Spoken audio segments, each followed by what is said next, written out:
अस्सलाम वालेकुम, welcome back to trade with Yaz. उम्मीद करता हूँ पिछला हफ्ता आप लोगों का अच्छा गुजरा होगा और ये हफ्ता भी अच्छा गुजरेगा।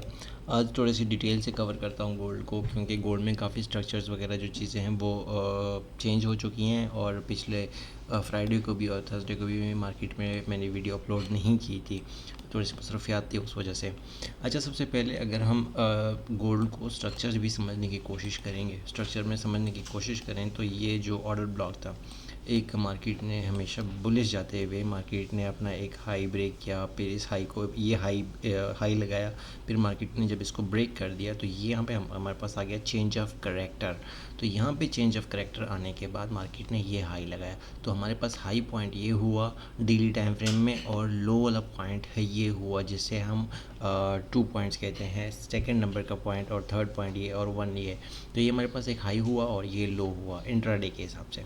फिर हमारा बाइंग एरिया जो था, फर्स्ट बाइंग एरिया आपका पॉइंट ऑफ इंटरेस्ट था बुलिश, आपने यहाँ से देखना है।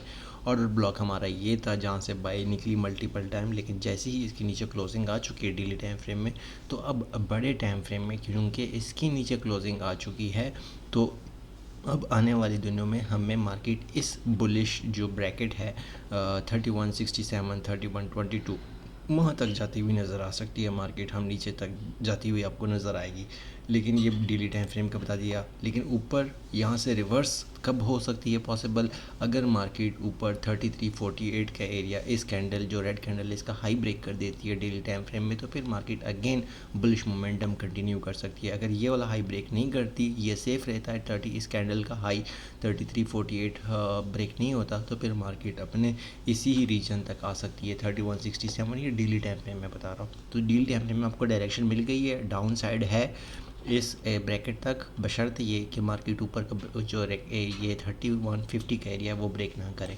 अब अगर हम आ जाते हैं डेली टाइम फ्रेम से अभी H4 में, H4 में मार्केट हमारे पास बुलिश थी यहाँ से कि ये मार्केट ने एक हाई लगाया, फिर ये अपना हाई ब्रेक कर दिया यहाँ पे, और यहाँ पे हाई ब्रेक करने के बाद एक जगह कंसोलिडेट किया, और कंसोलिडेट करने के बाद फाइनली मार्केट ने यहाँ से लिक्विडिटी की सूरत में अपने ये वाला एरिया रीटेस्ट करके अगेन ऊपर निकल गई और ब्रेक ऑफ स्ट्रक्चर यहाँ पे दिया, बुलिश ब्रेक ऑफ स्ट्रक्चर।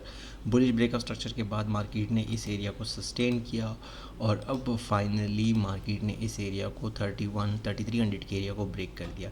3300 का एरिया याद रखें, हमारे पास डेली टाइम फ्रेम में यही ऑर्डर ब्लॉक है। ये ऑर्डर ब्लॉक 3300 का एरिया देखें, ये 3321 से स्टार्ट हो रहा है और 3282 का, लेकिन H4 में अगर इसको आते हैं तो ये और मिनिमाइज़ हो जाता है। तो ये एक ऑर्डर ब्लॉक था जो कि डेली टाइम फ्रेम में हमारे पास और H4 में काम कर रहा था, और वो ये था जो फिगर बनता है 3306 3289। तो ये हमारे पास एक एरिया था जहाँ उसके ब्रेकआउट के बाद मार्केट अब बेरिश सेंटिमेंट्स दे रही है। जैसे कि डेली टाइम फ्रेम में बताया कि टारगेट्स ये हैं, अब H4 में भी ये है कि H4 में जब तक market 3352 same area of daily time frame के जब तक ये ब्रेक नहीं होता तब तक ये बेरिश ही रहेगा गोल्ड। और अब ये है कि मार्केट अगर हम H1 में आ जाते हैं इंट्राडे के हिसाब से, वीडियो थोड़ी सी लेट अपलोड कर दी वरना ये बाइंग एरिया एक ज़बरदस्त बाइंग एरिया था यहाँ से क्लिक होने पे। अब मार्केट में सेटअप क्या है कि मार्केट में ये है कि M30 को हमने देखना होगा। M30 में ही हमें नज़र आएंगी चीज़ें कि हम इंट्राडे के हवाले से कौन सी चीज़ों को टारगेट कर सकते हैं, वो यहाँ पे ही हमें नज़र आ जाएगा। तो एक ऑर्डर ब्लॉक तो ऊपर का है, लेकिन second order block, first order block ये है जहाँ से हम अपनी ट्रेड एग्जीक्यूट कर सकते हैं, और वो है ये एरिया। इस एरिया को माइंड में रखें 3278, इसको मैं लिख देता हूँ इसके ऊपर ताकि आपको याद रहे 3282। अब हम सेल लेंगे, पहले हम बाय ले रहे थे क्योंकि बुलिश थे, अब हम बेरिश हैं तो सेल ही रिकमेंड करूँगा मैं जब तक स्ट्रक्चर बेरिश बुलिश नहीं होता अगेन। तो 3282 से लेके 3278 का एरिया ये आपका फर्स्ट सेलिंग एरिया होगा। जब तक इस 82 के ऊपर ये जो कैंडल है ना, ये कैंडल नज़र आ रही है ग्रीन वाली, जब तक इस ग्रीन कैंडल का जो कि विग बना है 83, जब तक 83 M30 में ब्रेक नहीं होता तब तक ये आपको यहाँ से एक अच्छी ट्रेड दे सकता है। और अगेन नीचे का एरिया जो है 3256 ये एरिया टारगेट हो सकते हैं, लेकिन इंट्राडे के हवाले से आपको 100 पिप्स मस्ट लेने हैं। सेकंड सेलिंग एरिया आपका ये होगा 3300 से लेके 3298। तो ये आपके पास दो सेलिंग एरियाज़ हो गए विद रीज़न विद लॉजिक। आपको समझाने की कोशिश की। इन दोनों के रीज़न क्या है, लॉजिक क्या है? लॉजिक ये है मेरे भाई कि आपने फॉर एग्जांपल यहाँ से मार्केट बेरिश मोमेंटम में ब्रेक ऑफ स्ट्रक्चर दिया मार्केट के नीचे, तो फिर यहाँ पे ये ग्रीन कैंडल ने रिट्रेसमेंट दी। रिट्रेसमेंट के रूल्स मैंने पढ़ाए हैं कि पिछली कैंडल का हाई इसने ब्रेक कर दिया तो ये कैंडल रिट्रेसमेंट काउंट होगी। रिट्रेसमेंट दी, उसके बाद मार्केट अगेन आई नीचे, ब्रेक ऑफ स्ट्रक्चर दिया यहाँ पे, और ब्रेक ऑफ स्ट्रक्चर के बाद अगेन मार्केट ने अपना लो ब्रेक किया। तो हमारे पास ये है कि मार्केट या तो यहाँ से सेल देगी या फिर मार्केट लिक्विडिटी यहाँ से भी सेल देने की चांसेस है जब तक इसके ऊपर क्लोजिंग नहीं आती, और या फिर ऊपर के एरिया से इन एरिया से सेल देगी। तो हमारे पास दो सेलिंग एरियाज़ हैं मार्केट के, ये बेहतरीन दो सेलिंग एरिया जहाँ से हम सेल ले सकते हैं। बाइंग एरिया इस वक्त अगर बात करें कि बाइंग एरिया मैं रिकमेंड नहीं करूँगा, अगेंस्ट ट्रेंड होगी। हाँ, अगर डेली टाइम फ्रेम में मुझे ये एरिया मिलता है, ये याद रखें 3167 से लेके 3122 का एरिया, तो यहाँ से मैं अपनी बाय ज़रूर एक्टिव करूँगा। एक बात और याद रखें कि H4 में आपको ये चीज़ नज़र आ रही थी। एक चीज़ मैं H4 में दिखा दूँ कि मैं क्यों कह रहा हूँ कि मार्केट बेरिश आ सकती है नीचे।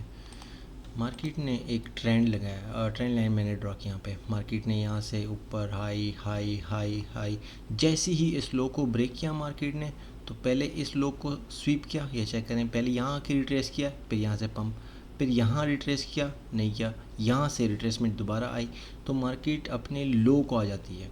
अब मार्केट ने जब अब बेरिश मोमेंटम यहाँ ब्रेक कर दिया, तो ये वाला लो भी स्वीप होने वाला है आने वाले दिनों में। 3246 का भी यहाँ तक मार्केट आ सकती है। फिर इसके बाद नेक्स्ट टारगेट होगा 3200 का। फिर ये वाला लो जो है इस हफ्ते आपका टारगेट होगा 3120, इन एरिया तक मार्केट जाएगी। तो बेरिश है मार्केट फ़िलहाल, जब तक बुलिश नहीं होती आप बाई को अवॉइड करें। हाँ, लेकिन बाइंग एरिया बता दिए कि बाइंग एरिया अगर आपको मार्केट में H4 में हिसाब से अगर 31 36 ये एरियाज़ भी अच्छे हैं, 31 77 ये सारे एरियाज़ आपको 100 पिप्स दे सकते हैं बाइंग में। सेलिंग में भी आपके दो एरिया मैंने मेंशन करके बता दिए हैं कौन से दो सेलिंग एरिया है, ये दो आपके सेलिंग एरिया हैं। और H4 में एक बाइंग एरिया बता दिया, एक बाइंग एरिया। ये वाली बाई तो निकल गई क्योंकि ये देखें इस लो को मार्केट ने सुबह सवेरे, इस लो को सुबह सवेरे लिक्विडेट करके ऊपर निकल गई रिट्रेस। अब इस लो की बारी, इस जिस तरह यहाँ आके निकल गई ना, तो इस तरह इस एरिया पे भी आके टपका खा के निकल जाएगी इस लो को, फिर इस लो को, फिर इस लो को। तो हमारे पास ये बाइंग एरिया है, ये लो तो यूज़ हो चुका है इसके हिसाब से। अब इस लो की बारी है और ये लो बनता है 3213 3202। दो सेलिंग एरिया बता दिए, एक बाइंग एरिया, ये H4 के हिसाब से। तो ओवरऑल ज़बरदस्त सिनेरियो बता दिया सारा। उम्मीद करता हूँ आपको समझ आई होगी चीज़ें। बाकी प्रीमियम कम्युनिटी आप ज्वाइन कर सकते हैं अगर आपका एक्सेस सॉफ्टवेयर या डू प्राइम का अकाउंट है। Wish you best of luck, thank you so much.